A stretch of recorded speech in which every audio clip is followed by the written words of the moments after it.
জামালপুরের বেসরকারি এম.এ. রশিদ হাসপাতালে হামলাকারীদের গ্রেপ্তার ও দৃষ্টান্তমূলক শাস্তি দাবিতে মানববন্ধন। জামালপুর থেকে নিজস্ব প্রতিনিধির পাঠানো তথ্যে বিস্তারিত।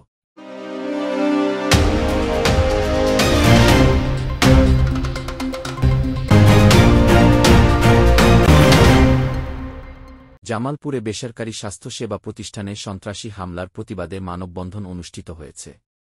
শনিবার সকালের জামালপুর শহরের বকুলতলা মোড়ে অনুষ্ঠিত মানববন্ধনে জামালপুর বেসরকারি হাসপাতাল ও ডায়াগনস্টিক সেন্টার মালিক সমিতির সভাপতি হারুন অর রশিদ ও সাধারণ সম্পাদক মোস্তাফিজুর রহমান বাপ্পি, সাংগঠনিক সম্পাদক ইমরান হোসেন রতন ও জামালপুর সদর থানা অফিসার ইনচার্জ ফয়সাল আহমেদ, সাংবাদিক জাহাঙ্গীর সেলিম সহ অনেকেই বক্তব্য রাখেন। এ সময় বক্তারা বলেন, জেলায় ১৫০ শতাধিক বেসরকারি হাসপাতাল ও ডায়াগনস্টিক সেন্টার রয়েছে, যারা দিবা-রাত্রি মানুষের স্বাস্থ্যসেবা দিয়ে যাচ্ছে। বেসরকারি স্বাস্থ্যসেবা প্রতিষ্ঠানগুলি নিরলসভাবে স্বাস্থ্যসেবার পাশাপাশি বহু মানুষে কর্মসংস্থানের ব্যবস্থা করেছে। তাই অবিলম্বে বেসরকারি স্বাস্থ্য খাতে হামলাকারী সন্ত্রাসীদের গ্রেপ্তার করে দৃষ্টান্তমূলক শাস্তি দাবি জানান তারা।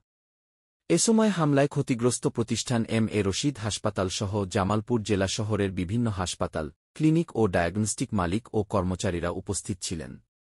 উল্লেখ যে, গত শুক্রবার গভীর রাতে দুর্বৃত্তরা একটি মাইক্রোবাস ও কয়েকটি মোটরসাইকেলে করে আগ্নেয়াস্ত্রসহ শহরের সর্দারপাড়া এলাকায় ইউনাইটেড ট্রাস্টের বেসরকারি এম.এ. রশিদ হাসপাতালে প্রবেশ করে হামলা চালিয়ে ব্যাপক ভাঙচুর ও কর্মচারীদের মারধর করে।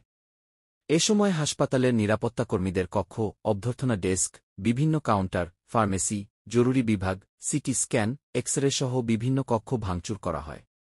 এতে ৪ জন আহত হন ও হাসপাতালের রোগী, চিকিৎসক, নার্স, কর্মচারীরা আতঙ্কিত হয়ে পড়েন।